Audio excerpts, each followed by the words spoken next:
पहले मैं आपको स्टोरी की एक बेसिक इन्फो दे देता हूँ। बहुत सालों पहले अचानक से कुछ बड़े इंसान जैसे राक्षस इस दुनिया में आ जाते हैं, जिन्हें टाइटन्स कहा जाता है। उन्हें इंसानों को खाना पसंद होता है। वो बहुत सारे इंसानों को खा जाते हैं और इतने इंसानों के मरने के बाद जो बची कुची पॉपुलेशन होती है वो इन टाइटन्स से बचने के लिए बहुत बड़ी दीवारें खड़ी करती है।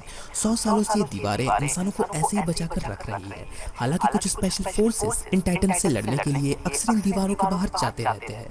चलिए अब कहानी पे आते हैं। तो कहानी शुरू होती है हमारे मेन कैरेक्टर एरन से, जो कि एक पेड़ की छांव में सो रहा होता है और एक बुरा सपना देखकर अचानक से जाग जाता है। और उसकी आंखें खुलते ही वो अपने सामने मिकासा को देखता है। मिकासा एरन की दोस्त होती है और एक हादसे में उसके मॉम और डैड की डेथ के बाद से ही वो एरन के परिवार के साथ ही रहती है। वो एरन को देखकर कहती है चलो घर चले। और एरन उससे पूछता है कि मैं यहाँ क्या कर रहा था। तो वो कहती है कि तुम घोड़े बेचकर सो रहे थे।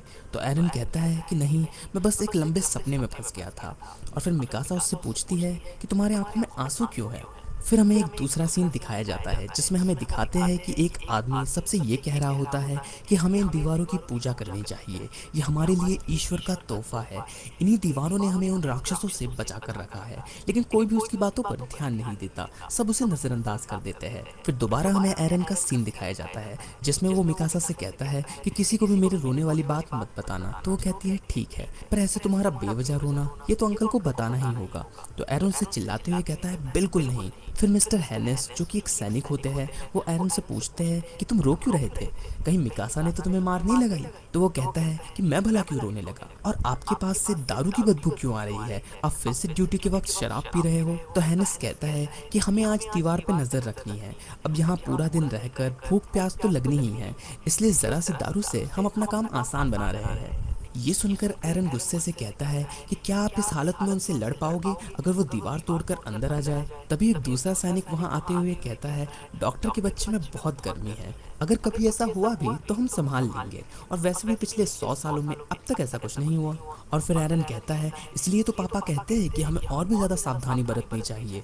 तो हैनेस कहता है माना तुम्हारे पापा ने पूरे शहर को महामारी से बचाया है और हम उनके एहसानमंद भी है, पर टाइटन वाला मामला बिल्कुल अलग है। हमने देखा है टाइटन्स को दीवार की मरम्मत के वक्त, पर आज तक वो इस 50 मीटर के दीवार पर खरोच के अलावा और कुछ भी नहीं कर पाए हैं। तो एरन कहता है इन दीवारों के अंदर रोज खा के सोकर हम जिंदा तो रहेंगे, पर वो जिंदगी किसी कैद हुए जानवर के जैसी ही होगी। और फिर कुछ सैनिक हंसते हुए कहते हैं काफी हिम्मत वाला लड़का है, हालांकि इस बारे में वो खुद भी कुछ नहीं कर सकता। ये सुनकर एरन और मिकासा अपने घर की तरफ बढ़ने लगते हैं और रास्ते में मिकासा उससे कहती है कि तुम्हें सर्वे कॉर्प्स में भर्ती होने वाली जिद छोड़ देनी चाहिए। तो एरन कहता है अब तुम भी ऐसा कहोगी। तो वो कहती है कि मेरा वो मतलब नहीं था। तभी एक बेल बजती है और एरन खुश होकर कहता है सर्वे कॉर्प्स वापस आ गए, फ्रंट गेट खुलने वाला है, चलो। मिकासा अपने हीरोज जीतकर वापस आ रहे हैं।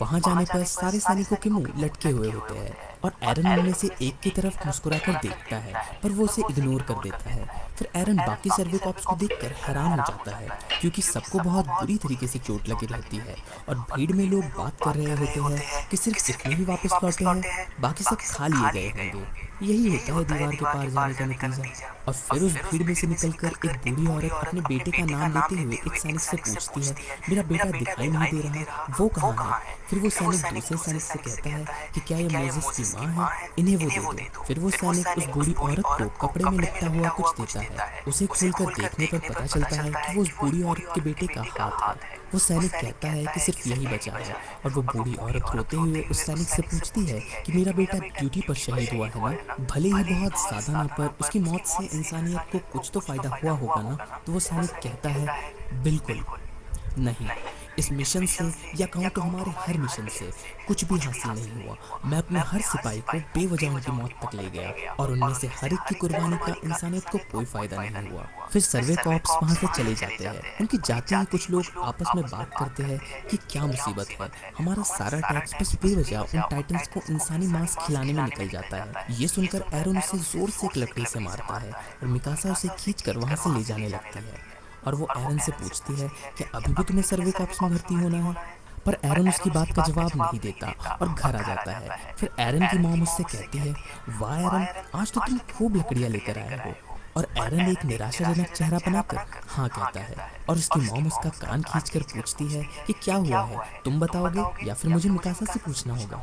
फिर थोड़ी देर बाद एरन खाना खाते वक्त अपने डैड से पूछता है, ओह तो आप बाहर जा रहे हो? तो वो कहते हैं कि अंदरूनी दीवार में मेडिकल एग्जामिनेशन है, तो मुझे जाना होगा। आने में 2-3 दिन लग जाएंगे। आपकी जानकारी के लिए मैं बता दूं, टोटल 3 दीवारें मौजूद है। सबसे बाहरी दीवार का नाम है वॉल मारिया, बीच में जो दीवार है उसका नाम है वॉल रोज, और सबसे अंदरूनी दीवार का नाम है वॉल सील। फिर से कहानी पे आते हैं।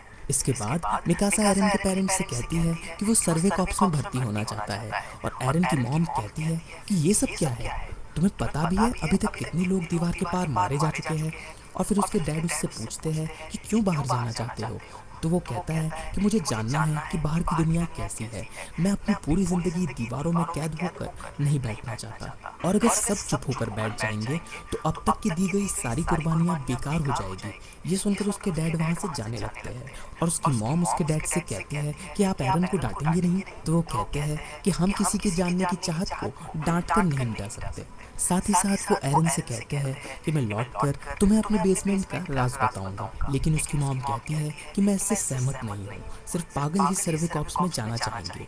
तो एरन गुस्से से कहता है कि मेरे लिए तो वो लोग पागल हैं जो रोज कैद जानवरों के जैसे जीकर भी खुश रहते हैं। ये कहकर वो वहाँ से चला जाता है, और उसकी मॉम मिकासा से कहती है कि ये लड़का हमेशा मुसीबत में पड़ जाता है, इसलिए प्लीज हर मुसीबत में उसका साथ देना। फिर हमें एक दूसरा सीन दिखाते हैं जिसमें एक लड़के को कुछ लोग मार रहे होते हैं, और एरन उसे बचाने के लिए आता है। फिर वो लोग कहते हैं चल तू भी पिटने के लिए आ जा। तभी उसके पीछे मिकासा को देखकर वो सब डर के मारे भाग जाते हैं, और एरन कहता है मुझे देखकर भाग गए। तो आर्मिन उससे कहता है कि शायद वो मिकासा को देखकर भागे है। आर्मिन मिकासा और एरन का सबसे अच्छा दोस्त होता है, लेकिन उसे किसी की भी मदद लेना अच्छा नहीं लगता। इससे वो खुद को और भी कमजोर महसूस करता है, और फिर वो सब बातें करने लगते हैं कि आर्मिन आखिर क्यों वो लोग तुम्हें मार रहे थे, और मिकासा ने सबको घर पे बता दिया कि मुझे सर्वे कॉप्स में भर्ती होना है। कि तभी अचानक से किसी बॉम्ब के फटने जैसी आवाज सुनाई देती है, और सब दीवार के पास पहुंचते हैं। वहां देखकर एरन की आंखें फटी की फटी रह जाती है, क्योंकि उस दीवार के ऊपर उन्हें एक बहुत बड़ा हाथ दिखाई देता है। और आर्मिन कहता है ये नामुमकिन है,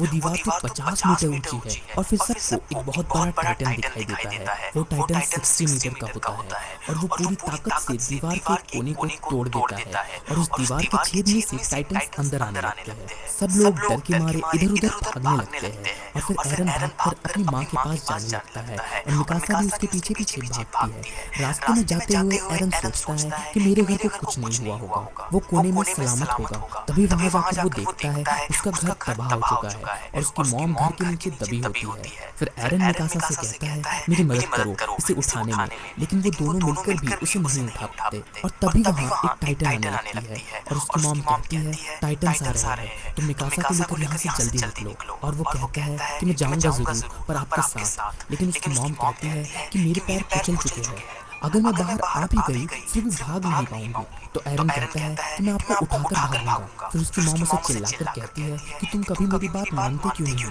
कम से कम मेरी आखिरी बात तो मान लो, ऐसे तो हम तीनों ही मरेंगे। तभी हेनेस वहाँ आता है, और एरन की मॉम कहती है कि बच्चों को लेकर भाग जाओ, लेकिन हेनेस कहता है कि मैं इतना गिरा हुआ भी नहीं हूँ कार्ला, मैं उस टाइटन को मारकर तुम तीनों को बचाऊंगा। और वो उस टाइटन की तरफ भागते हुए सोचता है कि मैं आसानी से बच्चों को लेकर भाग सकता हूँ, पर यही मौका है मैं कार्ला का एहसान भी चुका सकता हूँ। लेकिन उस टाइटन के सामने जाते ही वो डर के मारे कांपने लगता है, और फिर वापस आकर वो एरन और मिकासा को लेकर वहाँ से भागने लगता है, और कार्ला उसे शुक्रिया कहती है। लेकिन एरन बहुत तेज चिल्लाता रहता है कि माँ का क्या, मुझे उन्हें बचाना है। और उसकी मॉम कहती है Eren Mikasa I love you, please मेरी खातिर जिंदा रहना। और रोते हुए अंदर ही अंदर वो कहती है कि मुझे छोड़कर मत जाओ। इसके बाद वो टाइटन आती है, और उसकी मॉम को वहाँ से उठाकर उनकी बॉडी के 2 टुकड़े करके एरन की आंखों के सामने ही खा जाती है।